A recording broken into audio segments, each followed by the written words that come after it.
Olá! Hoje a gente vai falar de Rondônia, um estado que tem uma história, olha, fascinante.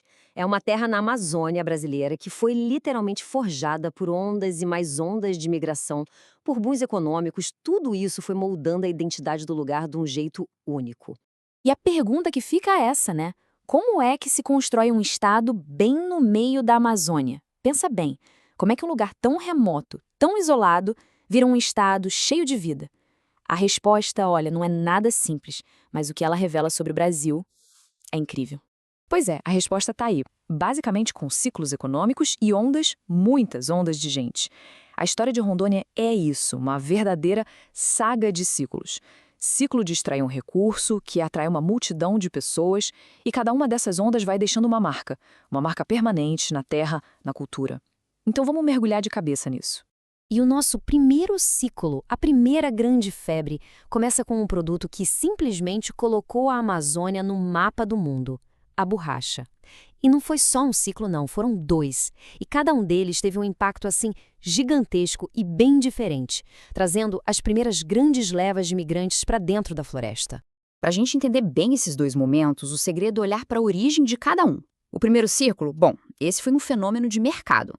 A Revolução Industrial lá na Europa e nos Estados Unidos precisava de pneus, e isso criou a figura do seringueiro, a maioria vinda do Nordeste, que muitas vezes ficava preso num sistema de dívida quase infinito. Agora, o segundo surto foi outra história, foi pura geopolítica, foi uma emergência de guerra. Essa frase é forte, né? E ela resume o drama todo. Pensa só, os seringais da Ásia estavam dominados pelo Japão durante a Segunda Guerra. De repente, a borracha da Amazônia virou estratégica para os aliados. Foi aí que entraram os acordos de Washington entre Brasil e Estados Unidos, que basicamente financiaram o envio de milhares de nordestinos para lá. Eles eram os chamados soldados da borracha. A promessa era de heroísmo, de riqueza, mas a realidade, gente, foi de abandono, doenças, condições terríveis.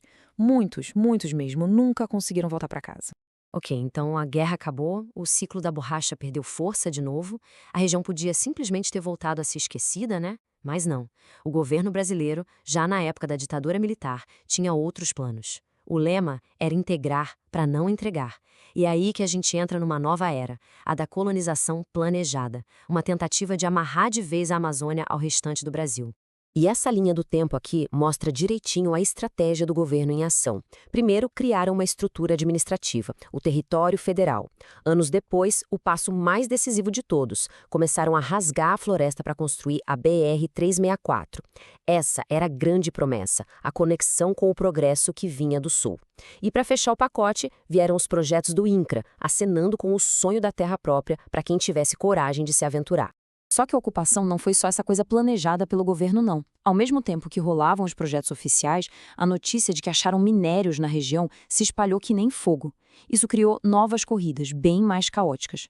Primeiro foi a casterita, lá nos anos 50. Depois, de um jeito ainda mais explosivo, o ouro no Rio Madeira, nos anos 80.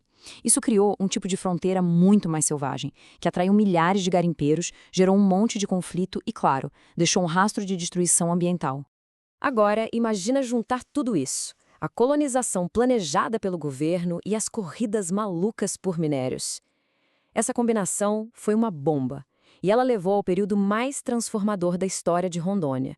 Uma explosão de gente, uma explosão populacional como nunca antes vista no Brasil. E se a gente tiver que apontar um único catalisador para tudo isso, foi essa estrada. A BR-364. Ela foi a grande artéria que bombeou gente, máquinas e sonhos direto para o coração de Rondônia. Ela quebrou um isolamento de séculos e funcionou como um verdadeiro funil, sabe? Despejando um fluxo sem fim de imigrantes, principalmente do sul e do sudeste, todo mundo em busca de uma vida nova. 500.107. Pode parecer só um número, mas isso aqui representa uma revolução. Essa era a população de Rondônia no censo de 1980. Para se ter uma ideia, 10 anos antes, em 1970, não passava de 110 mil pessoas. Ou seja, a população quase quintuplicou. Foi um salto gigantesco, impulsionado pela chegada de quase 390 mil pessoas em só 10 anos. E vale a pena repetir, esse foi o maior e mais rápido crescimento populacional da história do Brasil. Nenhum outro estado, em nenhum momento, cresceu tanto e tão rápido. Foi uma verdadeira avalanche de gente que redefiniu completamente o mapa, a economia e, claro, a paisagem de Rondônia para sempre. Então, tá. Depois de quase um século de uma ocupação tão intensa, tão cíclica e, vamos ser honestos, às vezes brutal, qual é o saldo disso tudo? Qual é o legado que todas essas ondas de gente de extração deixaram para trás? Olha só, essa tabela resume bem essa evolução toda. Cada ciclo deixou a sua herança, né? A borracha trouxe os nordestinos e deixou a história épica e também trágica da ferrovia Madeira-Mamoré. Depois, a mineração trouxe os garimpeiros, com aquele modelo de ocupação bem predatório e os rios contaminados. E, por fim, o ciclo da agricultura, que transformou Rondônia num gigante do agronegócio, mas que também virou centro de conflitos por terra super violentos. E tudo isso nos leva a um legado que é uma moeda de dois lados. De um lado, Rondônia virou uma potência agrícola, um dos grandes motores da economia do país.